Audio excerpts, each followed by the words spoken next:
I'm Tracy Sabol. Tonight on EWTN News Nightly, pushing for peace. The vice president hosts an Israeli war cabinet official despite objections from Israel's prime minister. Unanimous ruling. Reaction as the Supreme Court weighs in on efforts to remove former President Donald Trump from the ballot. Vote at Versailles. Lawmakers in France are on the verge of adding abortion to the country's constitution. And open door policy. Pope Francis reminds the faithful to be persistent in prayer. These stories and more tonight. From EWTN, the Global Catholic Network, this is EWTN News Nightly.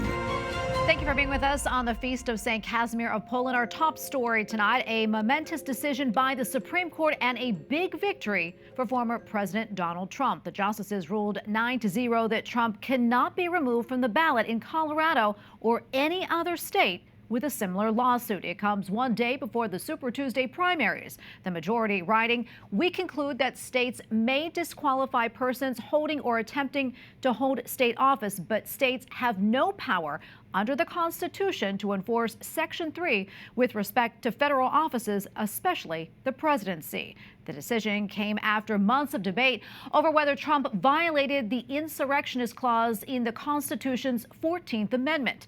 Trump spoke a short time after the decision was announced. You cannot take somebody out of a race.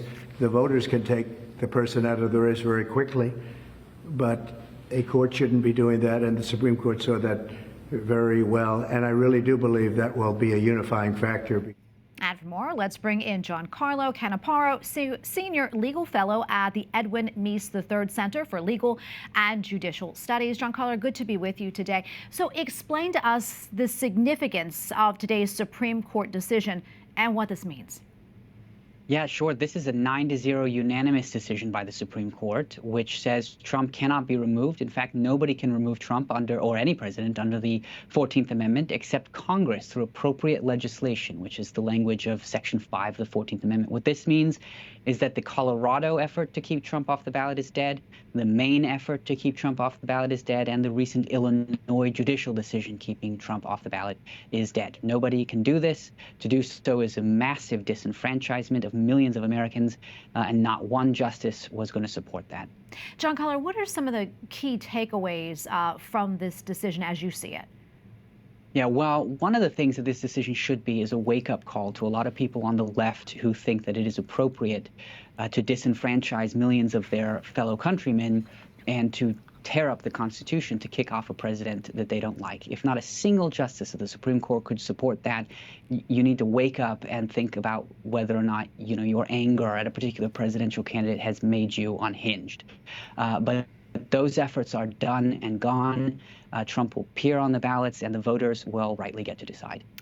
The Supreme Court's opinion doesn't directly address whether Trump's actions on January 6th qualified as an insurrection, which is in part what Colorado argued. As to the reason for removing Trump from the ballot, can you talk to us about that, and is there any significance there?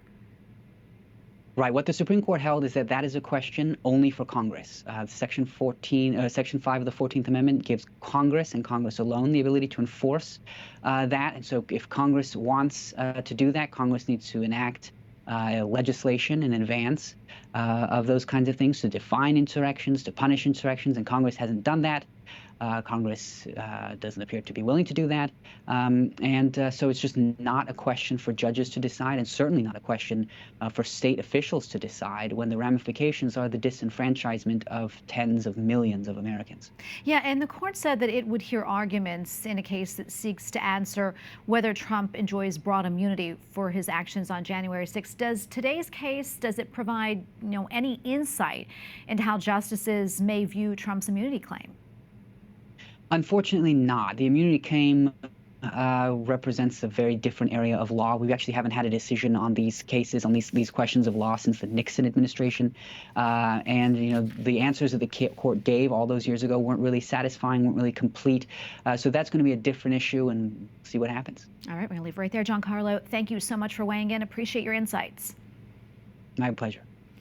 The former chief financial officer of the Trump Organization has pleaded guilty to lying under oath in the former president's civil fraud case. Alan Weisselberg will be sentenced to 5 months in jail. According to his plea deal, he will not have to testify at the former president's hush money trial. His lawyers say the 76-year-old looks forward to putting this behind him. Egyptian, Qatari, and U.S. negotiators are meeting in Cairo in an effort to unlock ceasefire talks. Israel will not send a delegation unless Hamas provides some reassurances on the hostages. As the situation continues to deteriorate in Gaza, the UN human rights chief issued a dire warning.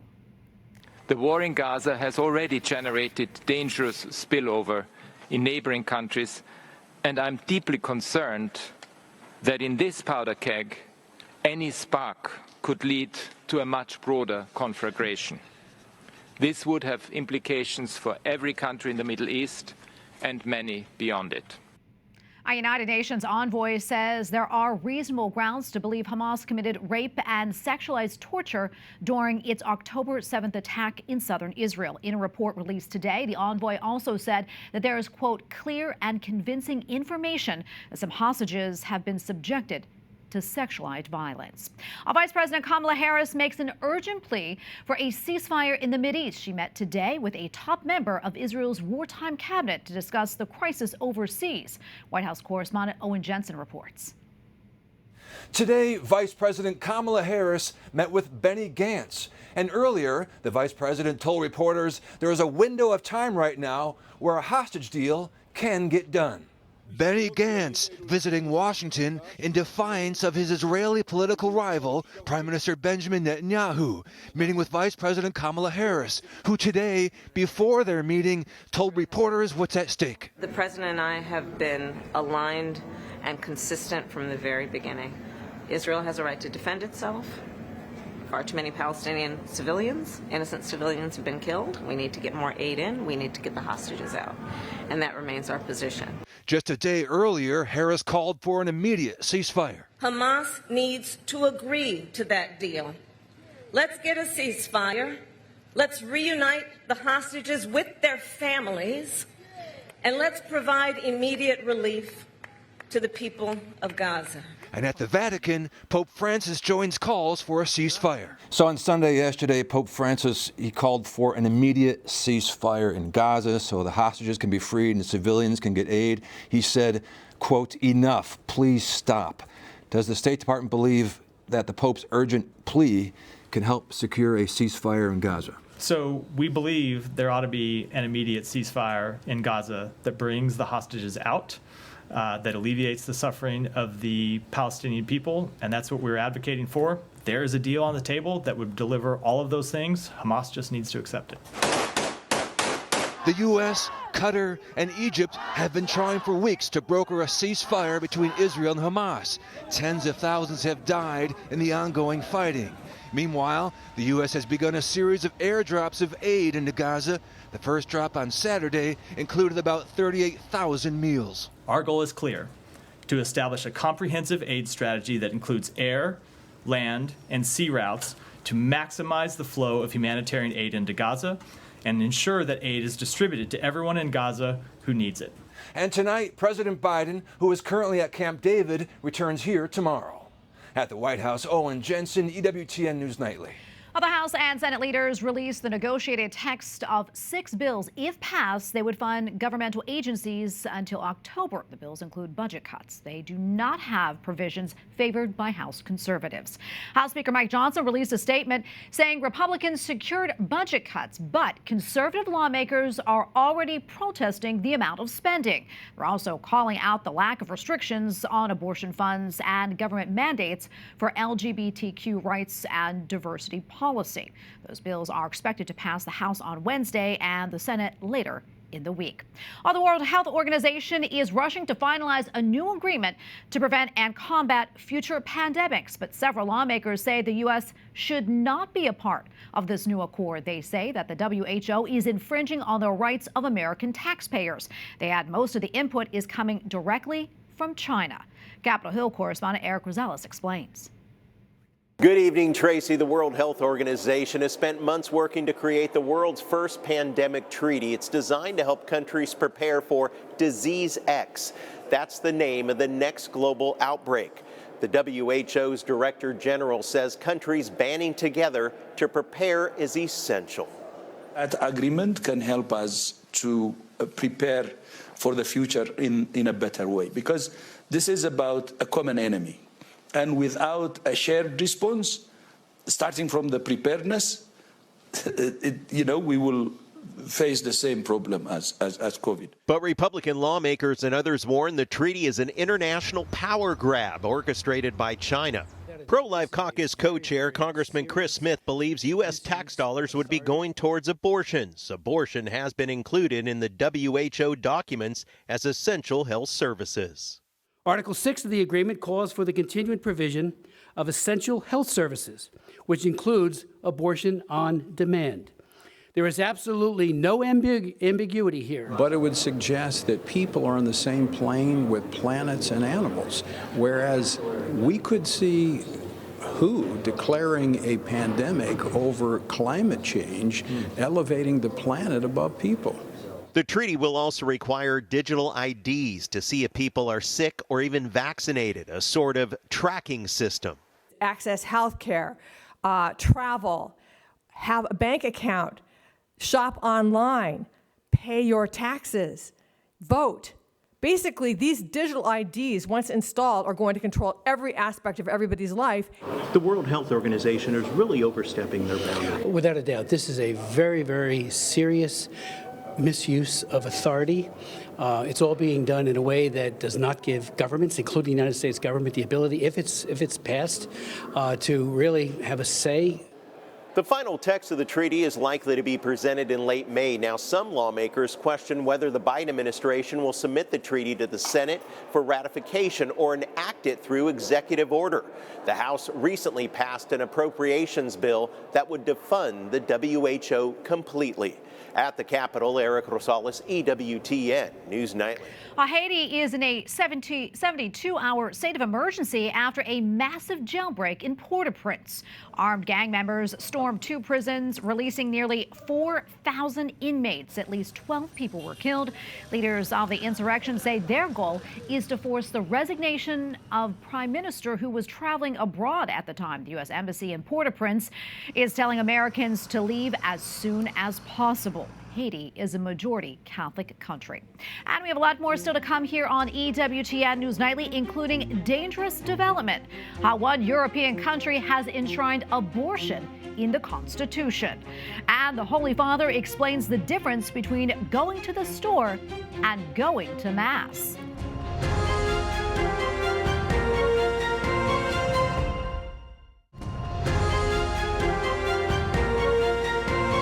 Welcome back. France is now the first country in the world to enshrine the right to abortion in its constitution. This comes after a vote today by Parliament. Prior to today's vote, the Conference of Bishops of France expressed their disapproval of the push for abortion access. They say abortion remains an attack on human life and cannot be seen as the sole focus of women's rights. The Pontifical Academy for Life also announced its opposition, saying, quote, "In the era of universal human rights, there can be no right to take human life." The first over-the-counter birth control pill approved in the U.S. is now being shipped to stores and online retailers. The shipments started today. The pill is expected to be available in the coming days and weeks, and if taken as directed, the company behind the pill says that it can be up to 98% effective at preventing pregnancy. And as we reported late last week, two popular pharmacy chains in the U.S. have received certification to sell the abortion pill known as Mifepristone. Both stores expect to provide the drug in select states before gradually expanding across the nation. Mifepristone originally was approved by the FDA back in the year 2000. All right, let's bring in Chelsea Human, the National Director of Public Policy for Human Coalition. Chelsea, good to see you again. So talk to us about what this means now that CVS and Walgreens are going to be able to sell Mifepristone, and what are the implications here? Yes, well, the implications are devastating. What it essentially means is every single neighborhood pharmacy on every corner we know that they exist on is now an abortion provider. Abortion is already readily available across our country thanks to the rollbacks of the Biden administration. It's being mailed into states no matter where you are. And it's devastating for women in addition to their unborn children, because this means women who are not getting diagnosed with their ectopic pregnancies or don't really know how far along they are, they're risking increased rates of hemorrhage, sepsis, and ER visits, not to mention the unborn children who are violently killed by abortion.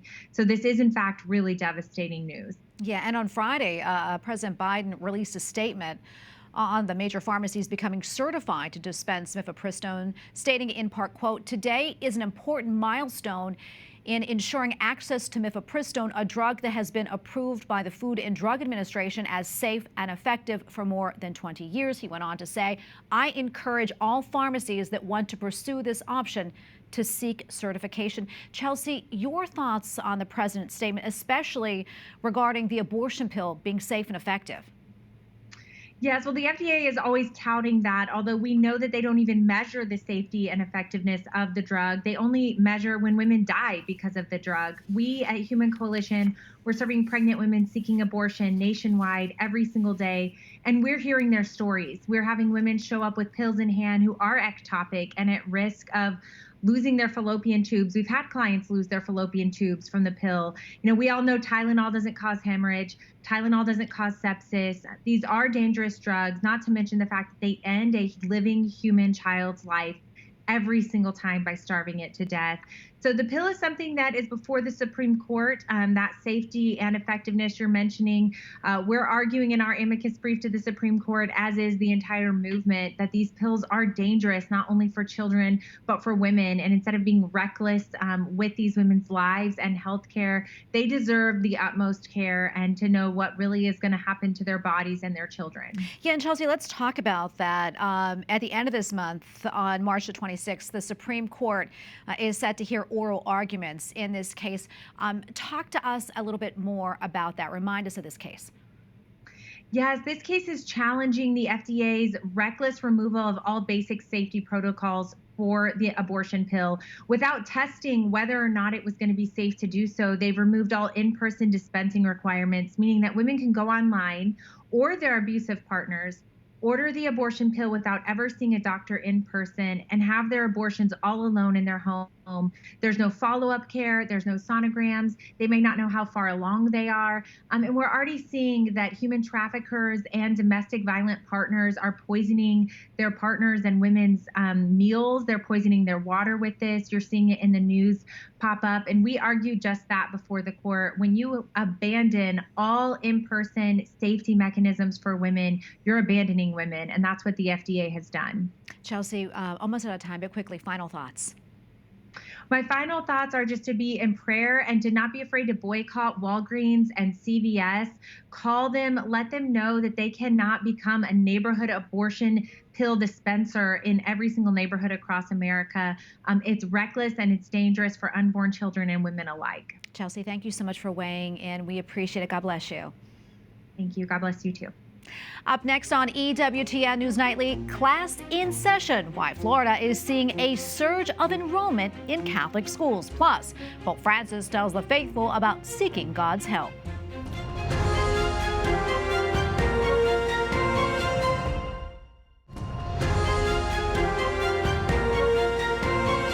Thanks for staying with us. The CEO of Catholic Funeral and Cemetery Service recently weighed in on the disposability of human life and human remains in today's society. Writing in our Sunday Visitor, Robert Seelig said in part, quote, "The business of burying the dead along with humanity's desire to be remembered respectfully is a complex combination of anthropology, real estate, finances, ecological issues, and spiritual mysteries. Living in this age of disposability, the Church's wisdom offers a thoughtful path for our respectful remembrance." And Robert Seelig, the CEO of Catholic Funeral and Cemetery Services, joins us now. Robert, great to see you again. So talk to us more about your opinion piece and what prompted you to write it. Well, I think, first off, I'm CEO of Catholic Funeral and Cemetery Services. We're a nonprofit founded by bishops to serve the faithful across the United States. Our mission is to comfort those that mourn and We do that with the burial of the dead. So when you come to kind of a serious conversation like this about burial of the dead, when you have innovation that's going on in the world, sometimes it just doesn't apply to really what is 2,000 years of our having learned how to bury our dead and how to mourn those that passed before us. I know in your piece you talked about watching Shark Tank, and there were some products, if you will, on there that really made you think a little bit about this. Talk to us about that. Yeah, well, the Catholic Church teaches that, first off, we have a preference for burial of the dead, but we also allow for cremation.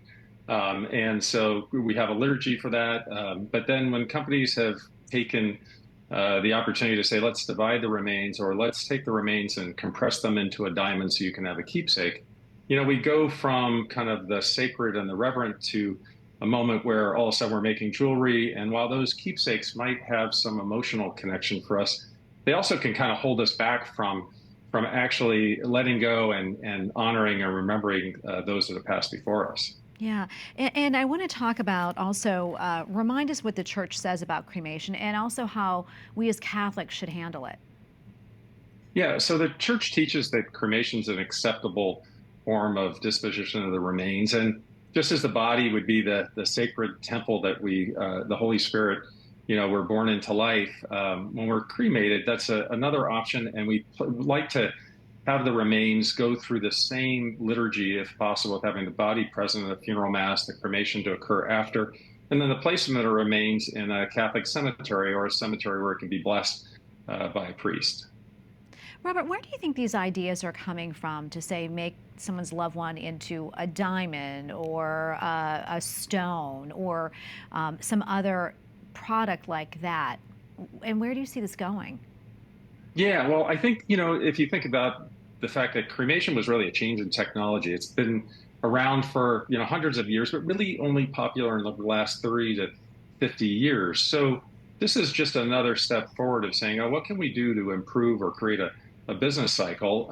And one of the things that changed is that when someone's cremated, you can take the remains home. Instead of going to the cemetery because you have a body to bury, all of a sudden you can have those remains at home. And so there is some sense of security that we have when we do that, but there is a need to let go. There is a need to honor. There's no place for us to have someone's remains in the attic or on a shelf. And so some of these innovations are just really a response to that kind of emotional need where people are feeling a need to hold on to something. Yeah, what do you think that says about respecting human life and the dead? Yeah, I think what it really speaks to is we're fearful of dying, right? Let's face it. We all know that at a certain moment that's going to happen to each other, and it's going to happen to all of us, right? And so in some ways, right, it's a deflection and a desire to hold on in a way that doesn't really take us to that final step of what our faith is and what we believe, God has us here on this earth for. Robert, thank you so much for coming on again. We appreciate it. God bless. All right. Thank you. God bless you too. Our Catholic education is in higher demand in Florida. This after all K through 12 students are able to use school voucher programs regardless of income to pay for Catholic and private schools. The superintendent of the Miami Archdiocese Schools says enrollment has risen for the last 4 years and has reached its highest point in more than a decade. He added that the Archdiocese is discussing new schools to accommodate all the growth. Last year, Florida was one of 9 states that expanded voucher programs. So finally tonight, Pope Francis reminds the faithful of the differences between going to the store and going to Mass. Primo pregando, poi diffondendo fraternità. And his Sunday address to pilgrims at the Vatican, the Holy Father said, in the market, we are looking for good deals and our own self-interest. In church, we must seek God. And when we pray, we must knock on our Father's door constantly in confidence that he wants to help and will help. And we thank you for watching tonight. Remember, you can follow us on social media, Facebook, X, and Instagram at EWTN News Nightly. I'm Tracy Sabol. Good night and God bless.